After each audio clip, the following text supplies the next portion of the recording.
basis for everything I've tried to do these past 8 years.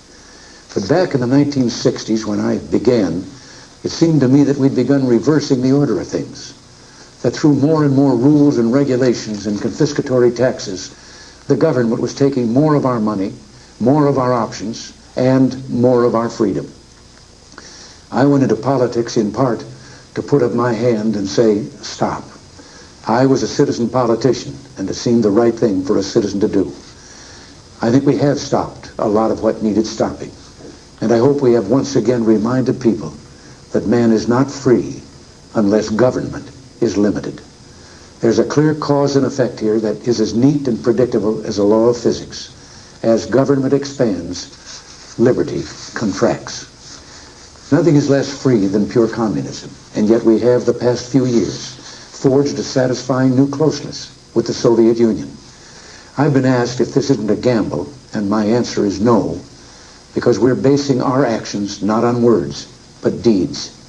The détente of the 1970s was based not on actions, but promises. They'd promised to treat their own people and the people of the world better, but the Gulag was still the Gulag, and the state was still expansionist, and they still waged proxy wars in Africa, Asia, and Latin America. Well, this time, so far, it's different. President Gorbachev has brought about some internal democratic reforms and begun the withdrawal from Afghanistan. He has also freed prisoners whose names I've given him every time we've met. But life has a way of reminding you of big things through small incidents. Once during the heady days of the Moscow summit, Nancy and I decided to break off from the entourage one afternoon to visit the shops on Arbat Street. That's a little street just off Moscow's main shopping area. Even though our visit was a surprise, every Russian there immediately recognized us and called out our names and reached for our hands. We were just about swept away by the warmth. You could almost feel the possibilities in all that joy. But within seconds, a KGB detail pushed their way toward us and began pushing and shoving the people in the crowd. It was an interesting moment. It reminded me that while the man on the street in the Soviet Union yearns for peace, the government is communist, and those who run it are communists. And that means we and they view such issues as freedom and human rights very differently. We must keep up our guard, but we must also continue to work together to lessen and eliminate tension and mistrust. My view is that President Gorbachev is different from previous Soviet leaders. I think he knows some of the things wrong with his society and is trying to fix them. We wish him well, and we'll continue to work to make sure that the Soviet Union that eventually emerges from this process is a less threatening one. What it all boils down to is this.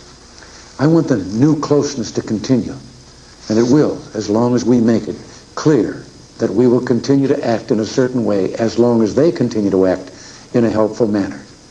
If and when they don't, at first pull your punches. If they persist, pull the plug. It's still trust, but verify. It's still play, but cut the cards. It's still watch closely, and don't be afraid to see what you see. I've been asked if I have any regrets. Well, I do.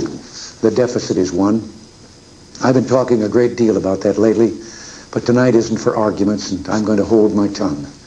But in observation, I've had my share of victories in the Congress, but what few people noticed is that I never won anything you didn't win for me. They never saw my troops. They never saw Reagan's regiments, the American people. You won every battle with every call you made and letter you wrote demanding action. Well, action is still needed. If we're to finish the job, Reagan's regiments will have to become the Bush brigades. Soon he'll be the chief, and he'll need you every bit as much as I did. Finally, there is a great tradition of warnings in presidential farewells, and I've got one that's been on my mind for some time. But oddly enough, it starts with one of the things I'm proudest of in the past 8 years, the resurgence of national pride that I called the new patriotism. This national feeling is good, but it won't count for much, and it won't last unless it's grounded in thoughtfulness and knowledge. An informed patriotism is what we want.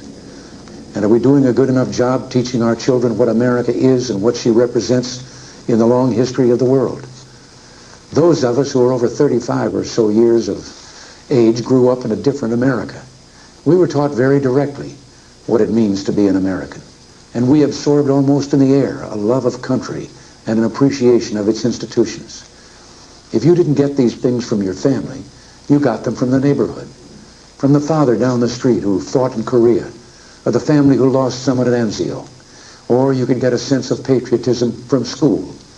And if all else failed, you could get a sense of patriotism from the popular culture. The movies celebrated democratic values and implicitly reinforced the idea that America was special. TV was like that too, through the mid-60s. But now we're about to enter the 90s, and some things have changed.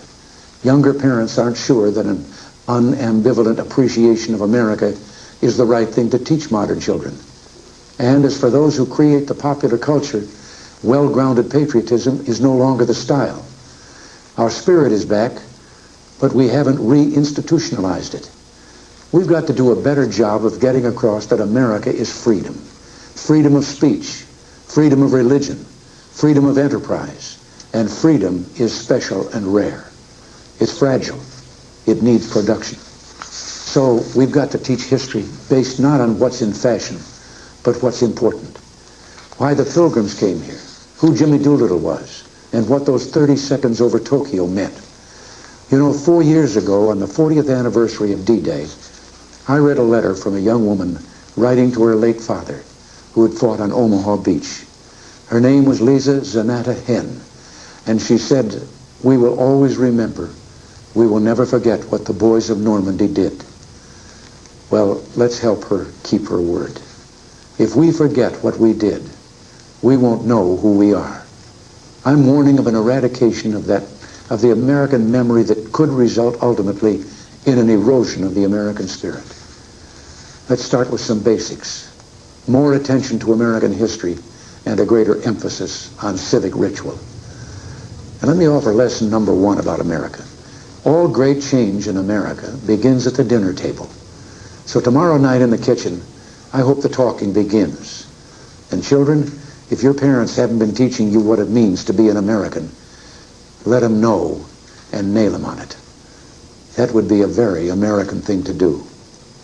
And that's about all I have to say tonight, except for one thing. The past few days when I've been at that window upstairs, I've thought a bit of the shining city upon a hill. The phrase comes from John Winthrop, who wrote it to describe the America he imagined. What he imagined was important because he was an early pilgrim, an early freedom man. He journeyed here on what today we'd call a little wooden boat. And like the other pilgrims, he was looking for a home that would be free. I've spoken of the shining city all my political life, but I don't know if I ever quite communicated what I saw when I said it. But in my mind, it was a tall, proud city built on rocks stronger than oceans, windswept, God-blessed, and teeming with people of all kinds living in harmony and peace. A city with free ports that hummed with commerce and creativity. And if there had to be city walls, the walls had doors, and the doors were open to anyone with the will and the heart to get here. That's how I saw it and see it still. And how stands the city on this winter night? More prosperous, more secure, and happier than it was 8 years ago. But more than that, after 200 years, 2 centuries, she still stands strong and true on the granite ridge, and her glow is held steady no matter what storm. And she's still a beacon, still a magnet for all who must have freedom, for all the pilgrims from all the lost places who are hurtling through the darkness toward home. We've done our part, and as I walk off into the city streets, a final word to the men and women of the Reagan Revolution, the men and women across America who for 8 years did the work that brought America back. My friends, we did it. We weren't just marking time. We made a difference. We made the city stronger. We made the city freer. And we left her in good hands. All in all, not bad. Not bad at all. And so, goodbye. God bless you. And God bless the United States of America.